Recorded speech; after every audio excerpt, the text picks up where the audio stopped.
Hello everybody, welcome back to my channel. My name is Jennifer and I have Claire here. You can't see her, and we also have our R2D2 chair. Today we're doing the end of the year survey. It's those questions of like everything you've read this year and all these different types of things that I wrote down on this book. And Claire wanted me to make a video in the closet, so here we are, right?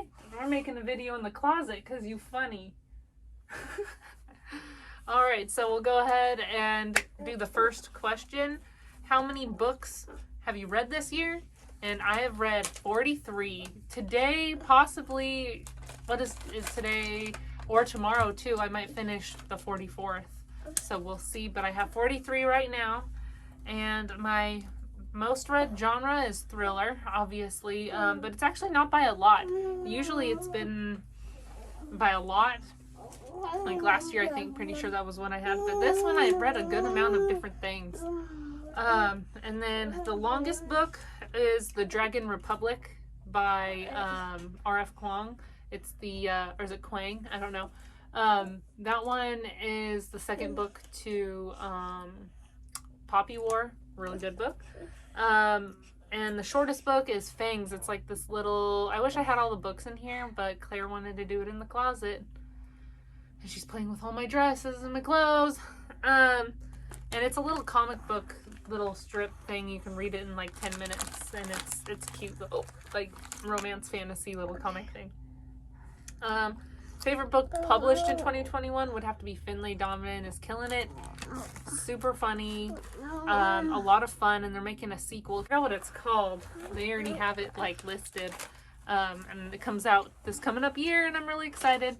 I think it. Did it say February? I hope it's soon, because I'm excited to read it. Yeah, it's so much fun. It's like a hit mom type situation where it was like an all miscommunication, and it's hilarious and fun, and there's a mystery to it. Favorite book not published in 2021 would be Foundryside. That one I've read, Foundryside and Shorefall. I think the third book's supposed to come out this coming up year. And that Foundryside, my favorite book of the year probably. It's just so much fun. The sequel was really good too. That's fantasy. And you are just something. You gonna be on the video too, my pretty-eyed girl. Book that lived up to the hype. That would be Verity by Colleen Hoover. That one was really good. Thriller, romance, freaking awesome. Six of Crows was actually really good. I really enjoyed that book. I still have to read Crooked Kingdom. Because it's a duology, and I have to read that still. Let's see. Finlay Donovan lived up to the hype. People kept talking about it, and I'm like, I gotta read this. It Ends With Us by Colleen Hoover. That's another one. That one's a romance, and there's a lot more to it, and it's hit you in the feels. What did I write here? Oh, The Love Hypothesis. That's a romance. That one was really good. I was like, why? When people hype stuff up, I'm like, it's gonna ruin it. I'm gonna expect this to be whatever. Oh, it was good, especially the sex stuff. Enjoyed that. Books that did not live up to the hype. The Song of Achilles. I'm sorry, I don't understand why people like that book so much. It's just whatever. I don't know. I don't know if it's because I listened to the audiobook. I'm not sure. Huh, honey. The book that felt like the biggest accomplishment this year, that was Shorefall. It took me 4 months to physically read it. That's the sequel to Foundryside, because I started a job and hard for me to find time to physically read.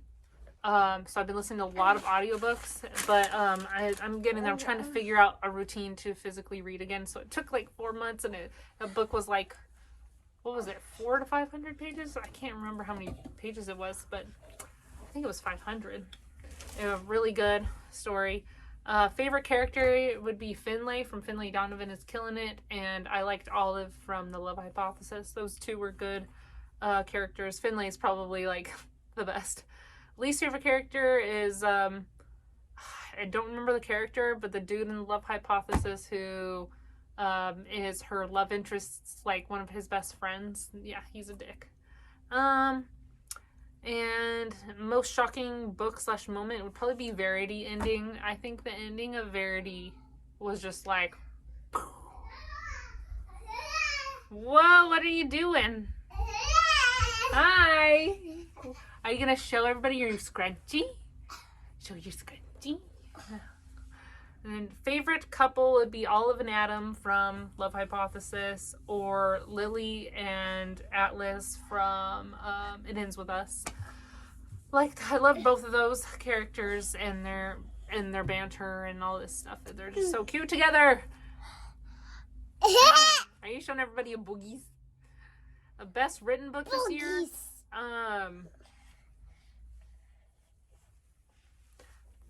The best written book this year, that's really hard.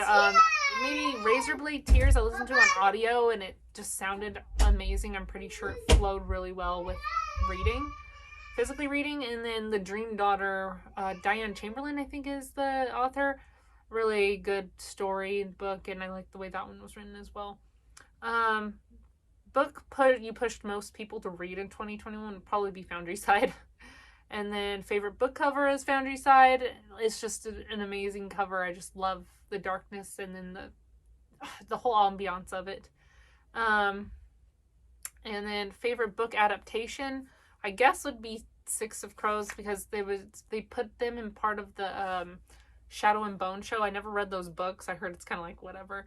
But they added the Six of Crows characters, and it kind of did. It's like before when you actually read the book, it kind of shows them before that situation happens, like in the show and stuff. So it was really cool kind of seeing that. I really enjoyed that.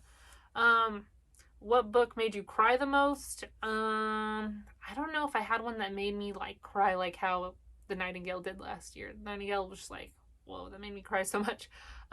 Poppy War, there's a certain scene, there's a whole certain section that's just really hard to read. It's a war type thing, and it's hard, and it's really kind of emotional. And then was it The Dream Daughter, the whole situation in that about having her daughter survive and having to go to the future and the past and all these different things in order to save her daughter. And then It Ends With Us is really hard situation in that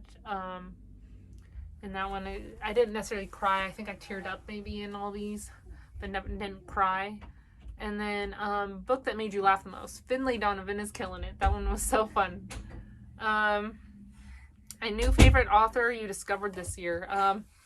That's too many. But Robert Jackson Bennett. Hi. Robert Jackson. Hi, baby. I love you. You're cute. Hi. Crazy. Robert Jackson Bennett with Foundry Side. Okay, don't hit mommy.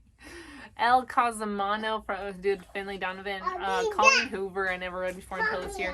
And R.F. Kuang, who did the Poppy War stuff. So, yeah, that's... there's probably more. Best nonfiction book this year, I only read 2. So there's Green Lights by Matthew McConaughey, and then In Order to Live by oh my god. Oh, In Order to Live by Yeonmi Park. So everybody knows who Matthew McConaughey is. His book was great. I listened to the audiobook and it's his voice, and it's just awesome. You learn a lot about him and kind of understand why he is the way he is. And it's just a fun one. And then In Order to Live is a really hard book to... I listened to the audiobook on this one too.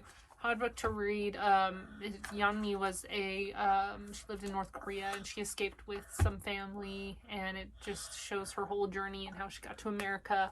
And I follow her on Instagram now, and it's just amazing to see the type of person she has become, and from dealing with all this crazy shit in North Korea. And half the book is mostly all in North Korea, and the second half is all the escape.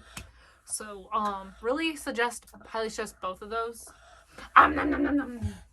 Here's your Squinty. Squinty. Mommy, I like this. You want me to put it in? Like this. Like this? Okay. I'll put it in. I'm almost done with this.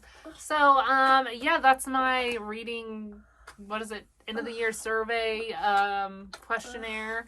I enjoyed this year reading. I probably would have read probably 50 maybe this year if I didn't have a job, but this job is awesome.